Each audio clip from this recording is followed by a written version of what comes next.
Hello and welcome to SaltWire today for Friday, January 27th. I'm Scott Squires, in for Kate Walker. An emotional scene took place in Yarmouth yesterday as verdicts were handed down in the Colton Cook homicide trial. SaltWire's Tina Camo has the story. An emotional and long-awaited scene played out at the Yarmouth Justice Centre on the evening of January 26th, after a Supreme Court jury delivered verdicts of guilty to charges of second-degree murder and interference with human remains that had been laid against Robert Charles Rogers in the 2020 homicide of Yarmouth County resident Colton Cook. The trial had begun on January 10th. It was a difficult trial to sit through as the evidence was often quite graphic and disturbing when outlining the injuries that had been inflicted on Cook. The jury started its deliberations shortly after 1:15 p.m. on January 26th. Later in the day, the jury came back with a question for the court. After Justice Pierre Muse gave the court's response, and since it was getting late in the day, he asked the jury if they wanted a break. The jury said it wanted to continue its deliberations and then surprised everyone at the courthouse when around 10 minutes later said they had reached their verdict. Crown attorneys Sarah Wilson and Bob Morrison said they were pleased with the verdicts. The jury, I think, accepted the evidence as we saw it, as we presented it, and were convinced beyond a reasonable doubt that Mr. Rogers was responsible for this murder. The sentence is an automatic life sentence. The minimum period before Mr. Rogers can apply for parole is 10 years. The maximum is 25. And so we'll make submissions to the judge about what the appropriate range is given his background and the extremely aggravating factors in this particular case. Thank you. There were tears and hugs inside the courtroom after the verdicts and outside the courtroom as well.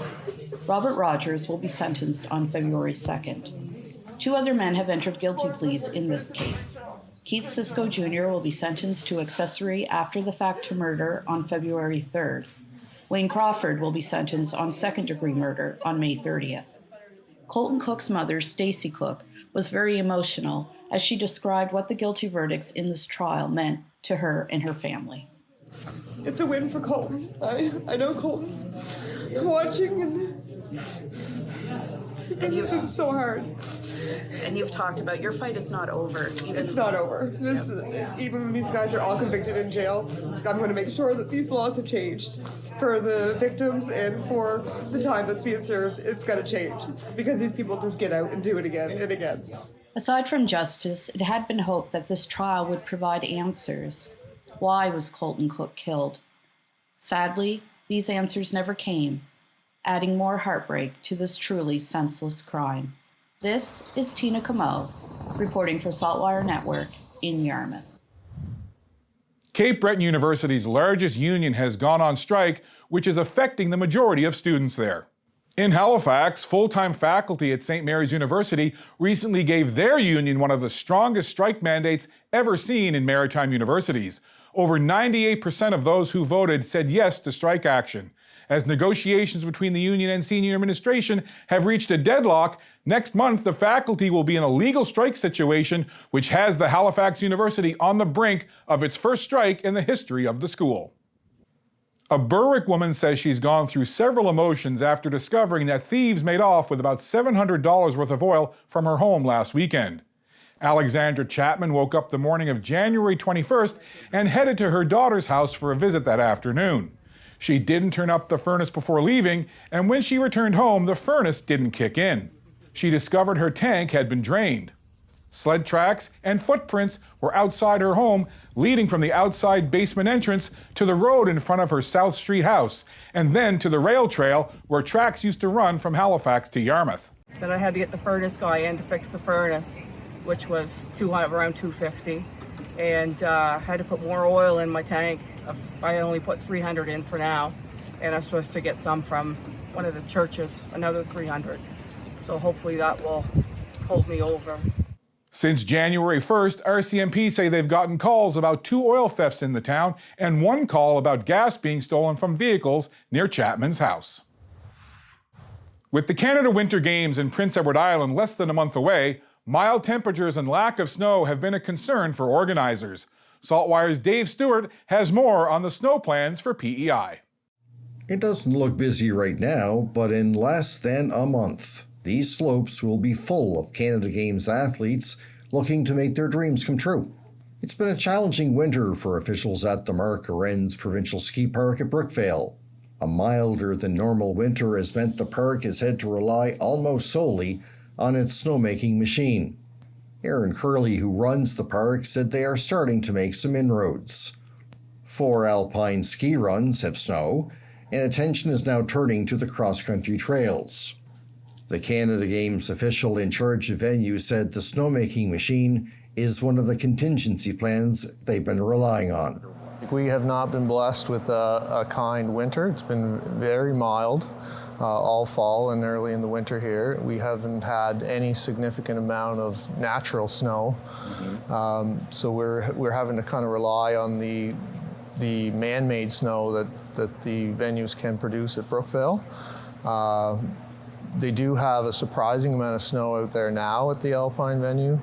Time is ticking down on preparations. The games kick off in less than a month. But Clark said they'll find a way to pull it all off. A lot of sports do have snow days baked into their schedules, so there's some flexibility there.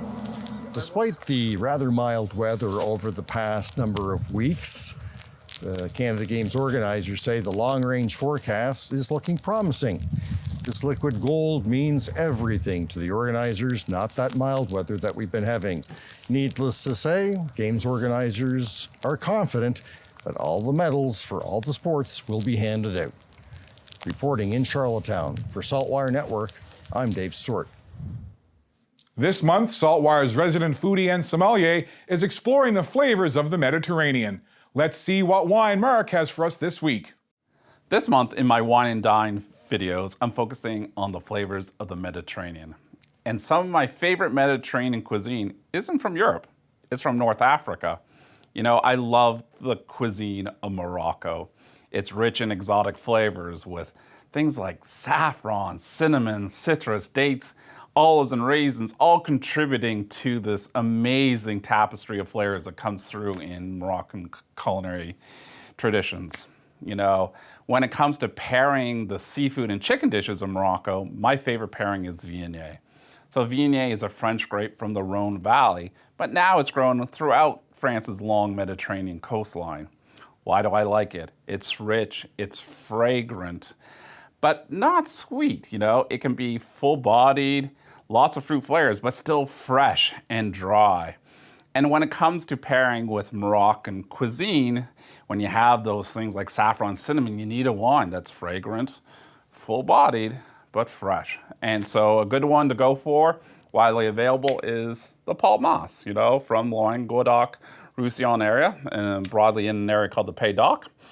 And it delivers all that tropical stone fruit flavors, a little bit of spice, but still fresh in the back end. It's a perfect pairing to a chicken tagine. So you can find this at most NSLC stores. For more recipes, wine picks, and interviews with local food and drink personalities, visit the Wine and Dine page on saltwire.com. It's time now for a glimpse of today's Thinking Out Loud with Sheldon MacLeod. Today, Sheldon is speaking with Dalhousie's Catherine Furlbeck about the challenges of fixing the healthcare system. You know, what you were trying to get through to the politicians in that context about you either pay now or you pay a whole lot more later. Right. So health and healthcare are inherently political. Every time I hear, well, we have to take the politics out of healthcare, it just makes me grind my teeth. And it's not, because it's all about who gets what and how they get it and why they get it. And, you know, part of the health puzzle are what we call social determinants of health or non-medical determinants of health. So what we know beyond a shadow of a doubt that income and education and housing are all integral in how healthy you are. So the more money you make, the more the more years of education you have, the better, the nicer a house you live in. So the higher up the ladder, the healthier you are, right? So the thinking in public health and health promotion is that, well, it's expensive to treat really sick people. We know that. And again, 5% of the population eats up 2/3 of our healthcare costs. So the sick people are really sick, and the really sick people cost us an awful lot. So can we just try to make sure that they don't become too sick so that they don't cost us a lot? And for Sheldon's full conversation, head to the opinion section of SaltWire.com. Time now for the Atlantic Sports Wire. Here's part 2 of my interview with U.S. high school football rising star Jami Dawson, who recently committed to St. Francis Xavier University in Antigonish. So when did you come to the final decision and say to yourself, yeah, this is the best fit for me? When did that take place, and kind of what finally pushed you to make the decision? So I was actually at track practice, like training for the season that's coming up. And I was thinking to myself, and I was like, dang, like, I feel like this school will really fit me and that I'll really be a contribution if I go out there. It felt like the best option for me to not only better myself as a football player, but as a person. So I came home from track practice and I told my parents, I was like, I'm ready to commit. And we went in the room and we called the coach. You mentioned track. You are known for your speed at the wideout position. And I know, speaking to Coach Waterman, he's super excited about a lot of things with you, not only the quality of the person you are, but obviously your speed.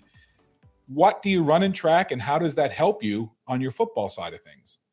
So in track, I run the 100, the 200, and the 4x1 and 4x4. So due to me being in all of those relays, it really allows me to, like, my endurance is really up there.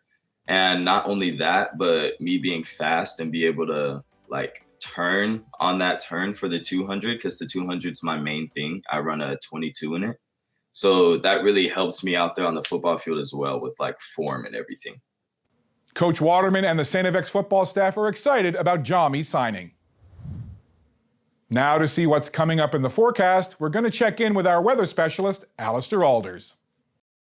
Happy Friday, Scott. Well, it certainly was a much nicer and calmer day here in Halifax. It was still a bit breezy, but certainly not winds gusting up to and exceeding 90 kilometers per hour, and we didn't have 50 millimeters of rain like we did yesterday. The sunshine was back out. Now, for the upcoming weekend, it's not looking too bad, but it won't be completely settled. This evening, we'll have clear skies, though, with the temperature near -4 and waking up to mainly sunny skies on Saturday morning.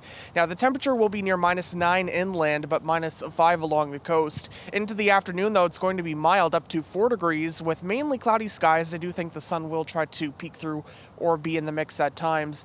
This is because a weak disturbance will be moving through, so by Saturday night, we could see a chance of showers and flurries as temperatures do fall back a bit. And then for Sunday, looking at mainly cloudy skies, but I do think this will be high cloud cover, so that sun will be trying to filter through. The temperature heading up to a high of 5 degrees, and that's because we have another disturbance that will be moving through Sunday night into Monday. That's likely to bring some showers here to Halifax. So as you can see, the weekend not looking too bad. It could be better, but the precipitation chances will be fairly low and mainly isolated to the evening and nighttime hours. So take advantage of the nice weather this weekend, especially the warmer temperatures, because I can tell you by this time next week, it's looking like it's going to be a lot colder. Scott. Thanks, Alistair. That's all for now. For more extended video and full online articles, stay tuned to SaltWire.com, and you can find us on Instagram, Twitter, and YouTube. I'm Scott Squires. Thank you for spending some time with us today. Have a great weekend. We'll see you back here on Monday.